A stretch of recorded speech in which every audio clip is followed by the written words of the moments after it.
क्या मजबूरी में आके आप भी ये एक्रूड इनकम और एक्रूड एक्सपेंस की जनरल एंट्रीज को रट रहे हो? आपको नहीं समझ आ रहा है कि क्यों एक्रूड इंटरेस्ट डेबिट साइड है, क्यों to interest income credit side आई, और कैसे ये आपकी ना प्रॉफिट एंड लॉस अकाउंट को और बैलेंस शीट को अफेक्ट कर रहा है। इस वीडियो में हम इन डेप्थ कॉन्सेप्चुअली ये सब कुछ कवर करने वाले हैं। और मैं आपको जनरल एंट्रीज रटाऊंगा नहीं, इसमें लिखनी कैसे कॉन्सेप्चुअली मैं वो बताऊंगा, और पीएनएल स्टेटमेंट और बैलेंस शीट का इफेक्ट भी अभी मैं आपको बना के बताऊंगा कि कैसे होगा। हम ऑलरेडी प्रीपेड एक्सपेंस और एडवांस इनकम कर चुके हैं इन डेप्थ। अब बारी इसकी है कि इसको भी हम कंप्लीट करें। तो सबसे पहले जो मैं शुरू करूंगा, इसमें मैं एक्रूड इनकम से शुरू करना चाहता हूँ। इसको ना मैं आपको मीनिंग बताता हूँ कि होता क्या है। इसके बाद अब अफेक्ट पे चलेंगे, पीएनएल स्टेटमेंट और बैलेंस शीट के। फिर देखेंगे हम जनरल एंट्रीज, क्योंकि आपका दिमाग रहना चाहिए शांत। कंसेप्चुअली सब कुछ पहले समझ जाओगे कि हो क्या रहा है बैक एंड में, यार पता तो होना चाहिए ना। तभी तो आपको पता लगेगा कि मैंने जनरल एंट्रीज लिखी किस लिए हैं। नहीं तो ऐसे तो कोई फ़ायदा नहीं, हर चीज़ का वेस्ट है। तो एक्रूड इनकम का एक सबसे इजी एग्जांपल मैं आपको देता हूँ। मान लो एफडी करवाई हुई है किसी ने बैंक में, ठीक है, और 10 लाख इन्वेस्ट किए हुए हैं। अब क्या करेगा, आपको बैंक इस पे इंटरेस्ट देगा जो आपने ये 10 लाख रुपए बैंक में इन्वेस्ट किए हुए हैं। अब मान लेते हैं 6.5% आपको ईयरली रिटर्न मिल रहा है आपकी इस इन्वेस्टमेंट पे, जो कि होता है 65,000 रुपीज़। अब आपका एक इसमें सिनेरियो क्रिएट करता है जिससे एक्रूड इनकम का जन्म हुआ, कि आपको हर महीने नहीं मिल रहा है इसका कुछ हिस्सा, आपको ये पूरा मैच्योरिटी पीरियड पे ही अमाउंट मिल रहा है। मैच्योरिटी पीरियड मतलब जब आपकी 1 साल की आपने इन्वेस्ट किया था ना 10 लाख रुपए, तो 1 साल बाद आपको ये पूरा का पूरा अमाउंट मिलेगा, आपको मंथली नहीं मिल रहा है। तो यार यही जो अमाउंट जो आपको मिलना चाहिए और नहीं मिल रहा है, कैश की फॉर्म में नहीं मिल रहा है, इसी को कहेंगे एक्रूड इनकम। कि आपने ना ये कमाई हुई इनकम कहते हैं इसको, इसको कहते हैं अर्नड इनकम, ठीक है। पर यार कैश तो रिसीव ही नहीं हुआ, ये जो कैश है आपका पेंडिंग है, पर इनकम तो आपने अर्न करी हुई है। तो यही है एक्रूड इनकम, बस और कुछ नहीं है एक्रूड इनकम में। और ये जो 65,000 हैं आपके क्या करेंगे ना, एसेट की तरह काम करेंगे। अगर आपने पुरानी वाली जर्नल एंट्रीज पढ़ी हो, जहाँ पे आप क्या करते हो, सेल करते हो किसी को, एक बार मैं लिख के दिखाता हूँ आपको वो जर्नल एंट्री। मान लो आपने रमेश को कोई सेल करी, 20,000 रुपये की सेल कर दी आपने अपने प्रोडक्ट्स, ठीक। तो यही एंट्री होती है ना उसकी, 2 सेल्स 20,000। तो यहाँ पे क्या है भाई आपका रमेश, बहुत इंपॉर्टेंट है ये चीज़ समझनी है आपको, एक्रूड इनकम समझ आ जाएगी। रमेश आपका यहाँ पे क्या है, आपका डेटर है। और डेटर क्या होता है, एसेट, जिससे आपको पैसा लेना होता है। और एसेट कहाँ जाता है, बैलेंस शीट में जाता है ना। ये आपकी बैलेंस शीट है जिसकी डेबिट साइड ये है, क्रेडिट साइड ये है, ये आपकी एसेट साइड है ना। तो ये जो 20,000 रुपीज़ हैं आपके यहाँ आएंगे, एसेट है आपका ये, ठीक। यहाँ तो सारी लाइबिलिटीज़ आती है ना, क्योंकि लेफ्ट साइड। उम्मीद है आपको ये चीज़ अब पता होगी, और जनरल एंट्रीज भी आप पढ़ के आए होंगे। तो यहाँ पे हमने अपना लिख दिया। और यहाँ पे एक और चीज़ देखो, अब पीएनएल में क्या इफेक्ट पड़ रहा होगा। यहाँ ये जो पीएनएल स्टेटमेंट है आपकी, ये जो 2 सेल्स आपने इनकम शो करी यहाँ दिखाई 20,000, ये क्रेडिट साइड, इसमें डेबिट साइड होती है। अब आपका यहाँ पे ना एक आना चाहिए क्वेश्चन, कि मैंने अभी आपको एक चीज़ बताई कि ये पैसा आपको अभी मिला नहीं है, तब भी हम अकाउंटिंग में इसको इनकम की साइड शो कर रहे हैं। तभी तो बैलेंस शीट में हम इसको यहाँ एसेट साइड शो कर रहे हैं कि एसेट है वो हमारा। तो मेन मेरा फोकस क्या है कहने का, कैश आया या नहीं आया, कैश आया या नहीं आया इससे कोई मतलब नहीं। पर अगर आपने कोई चीज़ कमा ली है, या आपका कोई करंट ईयर का ही एक्सपेंस है, या करंट ईयर की ही इनकम है, ठीक है, वर्ड ध्यान से सुनना। अगर करंट ईयर से रिलेटेड इनकम है या करंट ईयर से रिलेटेड एक्सपेंस है, तो हम अकाउंटिंग में उसको शो करेंगे। कैश आया ना आया मतलब नहीं है हमको। इसी सिनेरियो के ऊपर अब हम चलते हैं अपने ये एक्रूड इनकम वाले कॉन्सेप्ट पे। और इसकी अब आप एंट्री देखो। अब इसकी एंट्री क्या कहती है, जैसे मैंने आपको बोला ना एसेट क्रिएट हो गया आपका, ये बैलेंस शीट का इफेक्ट मैंने आपको बताया ना, ये एसेट क्रिएट हो गया, ये पैसा मिला नहीं है वो भी बता दिया आपको, कोई मतलब नहीं है हमको। पर इस साल ये करंट ईयर की ये इनकम है जो कि हमारे एज एन एसेट वर्क कर रही है, इसलिए तो ये हमने डेबिट साइड में लिखा एक्रूड इंटरेस्ट के नाम से। एक्रूड इंटरेस्ट का यहाँ मतलब ही यही है कि हमने पैसा कमा लिया है पर अभी हमको यहाँ मिला नहीं है पैसा। क्यों? एंट्री से कैसे पता लग रहा है? क्योंकि हमने इसको एसेट बनाया है यहाँ पे, ये एज अ डेटर ही हो गया आपका। ठीक है, ये मीनिंग था एक्रूड इंटरेस्ट मैंने डेबिट साइड में दिखाया। 50,000 रुपीज़ यहाँ पे दिखाए हैं, मान लो 50,000 रुपीज़ आपने अभी कमा लिए हैं, बस मिले नहीं है आपको, इसलिए ये हो गया। और दूसरी एंट्री जो हमने क्रेडिट साइड में ये टू इंटरेस्ट इनकम के नाम से दिखाई हुई है, ये जो है ना ये पीएनएल स्टेटमेंट की है। ये आप, मैंने आपको अभी ऑलरेडी बता दिया वो बना के कि ये आप उसको क्रेडिट साइड शो करोगे पीएनएल स्टेटमेंट में। कैश आया नहीं आया हमको मतलब नहीं है, इसी यही तो अकाउंटिंग की है सारी के सारे रूल्स। अब ये करंट ईयर की इनकम थी तो हमने शो कर दी, चाहे आपको नेक्स्ट ईयर ये पैसा मिलेगा, ठीक है, अब फाइनेंशियल ईयर के अगले अगले फाइनेंशियल ईयर में आपको ये पैसा मिलेगा। पर हमने ऑलरेडी इसको पीएनएल स्टेटमेंट में शो कर दिया, हमने बैलेंस शीट में भी शो कर दिया। और जब आपको नेक्स्ट ईयर ये पैसा मिलेगा तो ये बैंक अकाउंट डेबिट 50,000 क्यों किया हमने डेबिट? अब आपको पता होगा आपका एसेट इंक्रीज हो रहा है या बैंक में पैसा आ रहा है, ओल्ड अप्रोच के हिसाब से पर्सनल अकाउंट का रूल लगेगा कि debit the receiver credit the giver, तो इस वजह से हमने इसको डेबिट साइड लिख दिया यहाँ पे। और ये चीज़ अब आप देखो, टू इंटरेस्ट एक्रूड इंटरेस्ट हमने क्यों किया। देखो मैं पहली वाली एंट्री यहीं लिखता हूँ जिससे आपको कंपैरिजन में आसानी होगी। पहले हमने एक्रूड इंटरेस्ट पिछले साल, इसको डेटर बनाया, इसको अपना एसेट बनाया 50,000 से, ठीक है। और टू टू इंटरेस्ट इनकम से हमने पीएनएल में शो भी कर दिया, दोनों बैलेंस शीट का इफेक्ट दे दिया, पीएनएल का इफेक्ट दे दिया।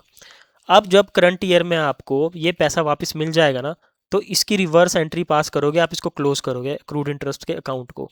वही तो है, ये देखो ये चीज़ वही आ गई, टू एक्रूड इंटरेस्ट, इसलिए आपने इसको क्रेडिट साइड में शो करके ख़त्म कर दिया। और ये जो पीएन, ये जो हमने यहाँ पे दिखाई है ना, ये वाली चीज़, ये हमने पीएनएल में ऑलरेडी शो कर दी, हम करंट ईयर में वापस से इनकम नहीं दिखाएंगे इसको, तो इसको वैसे ही रहने देना, ठीक है। और ये बैंक की आपको एंट्री पता लग गई, ये अकाउंट क्लोज कर लिया हमने इस साल। अब इस साल हुआ क्या है, ये जो बैलेंस शीट का आपका अफेक्ट जाएगा ना, अब एक्रूड इंटरेस्ट जो आपका पहले यहाँ पे एक एसेट की तरह काम कर रहा था, ये एक्रूड, जो एक्रूड इंटरेस्ट आपका काम कर रहा था एसेट की तरह, अब हमने उसको क्या कर दिया है, कन्वर्ट कर दिया है दूसरे एसेट में, जो कि ये बैंक में पैसा आया वो है, ठीक है। अब ये ख़त्म हो जाएगा और यहाँ पे इस साल आएगा बैंक का जो आपका एसेट क्रिएट हो गया है, ये कैश रिसीव हो गया है आपका बैंक अकाउंट में, ठीक। तो बैंक वाला जो भी अमाउंट रहेगा उसको एसेट को हम इंक्रीज़ कर देंगे इसमें, कि बैंक में पैसा होगा, अवेलेबल अमाउंट इन बैंक कुछ भी है, तो ये एसेट कन्वर्जन हो गया यहाँ पे, ठीक। यहाँ पे हम पूरा फाइनल सेटलमेंट कर चुके हैं। अब पिछले साल की एंट्री ये हो गई आपकी, ठीक। ये चाहे इस साल का मान लो, अगले साल आपका, फिर ये ऐसे हम एडजस्टमेंट करेंगे इसको जब कैश रिसीव हो जाएगा उस साल की एंट्री। और यहाँ पे सब कुछ मैंने लिखा भी हुआ है, ये एक्रूड इंटरेस्ट, ठीक, डिक्रीज हो रहा है, एसेट ख़त्म, बैंक बैलेंस, कैश आया तो बढ़ेगा बैंक बैलेंस, ये वही है, ये यही चीज़ है जो मैं यहाँ पे बता रहा हूँ, एक एसेट दूसरे एसेट में कन्वर्ट हुआ। पूरा का पूरा एक्रूड इनकम का आपको बैलेंस शीट का, पीएनएल का, जनरल एंट्रीज कैसे लिखनी है मैं बता चुका हूँ। अब मैं जा रहा हूँ एक्रूड एक्सपेंस वाले पार्ट पे, अब आपके लिए समझना आसान हो जाएगा एक्रूड एक्सपेंस को। तो एक्रूड एक्सपेंस भी वही है भाई, कि करंट ईयर का कोई एक्सपेंस है, ठीक, जैसे मान लो सैलरी, पर आपने अभी एम्प्लॉय की सैलरी दी नहीं है, पर एक्सपेंस तो करंट ईयर से एसोसिएटेड है, हो गया, हम रिकॉर्ड करेंगे, पैसा गया ना नहीं गया हमको मतलब नहीं है अभी, पीएनएल स्टेटमेंट जब हम क्रिएट कर रहे हैं, बैलेंस शीट क्रिएट कर रहे हैं। तो ये क्या होती है, अभी सैलरी देखो, आपको देना है किसी को पैसा, उससे आपने बेनिफिट लिया है, ठीक, देना तो है ना यार, लाइबिलिटी तो क्रिएट हो रही है ना, लाइबिलिटी तो क्रिएट हो रही है ना आपकी। और इस साल का एक्सपेंस है ये, करंट ईयर का एक्सपेंस है ये, आपको पीएनएल में इसको रिकॉर्ड भी करना पड़ेगा। तो यहाँ से आपको पता क्या लगा, लाइबिलिटी पोर्शन आ गया, पीएनएल स्टेटमेंट का अफेक्ट आ गया। देखो बैलेंस शीट और पीएनएल स्टेटमेंट दोनों फिर से अफेक्ट हो रही हैं, है ना। यही चीज़ है, और यही एक्रूड एक्सपेंस का मतलब है कि इस साल का एक्सपेंस है पर आपने कैश नहीं दिया है, पर एक्सपेंस इस साल का है तो आप उसको अकाउंटिंग में रिकॉर्ड करोगे।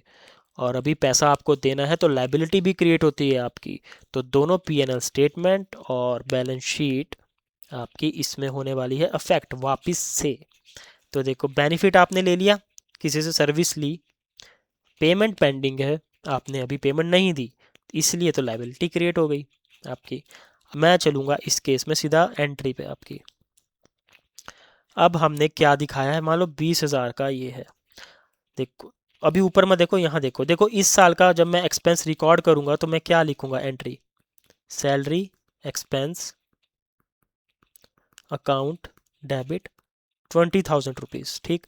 ये जो है आपका, ये मैंने कहाँ रिकॉर्ड किया, पीएनएल में, पीएनएल में कर दिया रिकॉर्ड। अब क्रेडिट साइड में क्या आएगा, ये आपकी लाइबिलिटी है तो आप ऐसे लिखोगे टू आउटस्टैंडिंग, आउटस्टैंडिंग वर्ड से हम करेंगे, आउटस्टैंडिंग का मतलब यही है कि लाइबिलिटी क्रिएट हो गई यहाँ पे, सैलरी अकाउंट, ठीक, 20,000। ये जो आपका है ये जा रहा है, ये है आपकी लाइबिलिटी, ये होगी लाइबिलिटी, स्पेलिंग देख लेना। अब चलो मैं आपको फिर से ये बता रहा हूँ क्रिएट करके, ज़्यादा समझ आएगा। सैलरी जब आपका एक्सपेंस है, ये आपकी है पीएनएल स्टेटमेंट,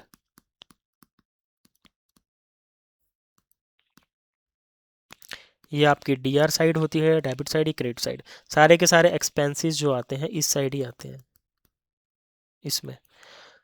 अब सैलरी एक एक्सपेंस है तो यहाँ पे आएगा सैलरी नाम से, अमाउंट आ जाएगा आपका 20,000 था ना, ये 20,000 डेबिट साइड लिखेंगे, ठीक।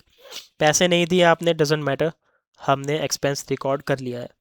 अब बैलेंस शीट में क्या होगा, अब ये आपकी बैलेंस शीट है, इसमें क्या होगा, ये एसेट साइड हो गई आपकी, ये लाइबिलिटी साइड हो गई आपकी। तो लाइबिलिटी क्रिएट हुई थी आपकी 20,000 रुपीज़ की सैलरी की, ठीक। ये इस साइड आएगी आपकी 20,000, ये हमने लाइबिलिटी शो कर दी, लाइबिलिटी साइड इसमें। ये अफेक्ट बैलेंस शीट में होगा जब आप लिखोगे ना, जब पीएनएल स्टेटमेंट और बैलेंस शीट का ये पूरा फाइनेंशियल स्टेटमेंट बनाओगे तो वहाँ आपके ये चीज़ काम आएगी, जिस तरह से मैं अभी लिख रहा हूँ। अब नेक्स्ट ईयर क्या होगा, जब आप ये लाइबिलिटी चुका दोगे तो आपको पता ही है डेबिट साइड लिखना पड़ेगा अफेक्ट ख़त्म करने के लिए। और चुकाओगे कैसे लाइबिलिटी, पैसा जाएगा ना, तो बैंक से पैसा जाएगा, एसेट डिक्रीज़ हो रहा है आपका, तो इसलिए इसको हमने क्रेडिट साइड लिखा। बस मैं ये मान के चल रहा हूँ आपको ये एंट्रीज लिखनी आती है, इसलिए टू बैंक हो गया ये। और कंपैरिजन के लिए मैं पहली वाली एंट्री यहाँ फिर से लिखता हूँ, जो पहली वाली आपकी एंट्री थी, ये सैलरी एक्सपेंस, मैं थोड़ा शॉर्ट में लिख दूंगा यहाँ, ज़्यादा कुछ नहीं, सैलरी एक्सपेंस होगा 20,000, टू आउटस्टैंडिंग सैलरी थी आपकी ये 20,000। अब यहाँ पे हुआ क्या है, ये जो लाइबिलिटी थी हमने जब रिड्यूस करी, यही हमने डेबिट साइड में यहाँ कर दी, ख़त्म कर दी। और जो आपने पैसा बैंक से दिया ये ऐसे दे दिया। इसमें भी पीएनएल को आप नहीं छेड़ोगे, क्यों नहीं छेड़ोगे, ऑलरेडी एक्सपेंस हम पीएनएल स्टेटमेंट में रिकॉग्नाइज कर चुके हैं। और यहाँ पे देखो मैं लिख भी रहा हूँ।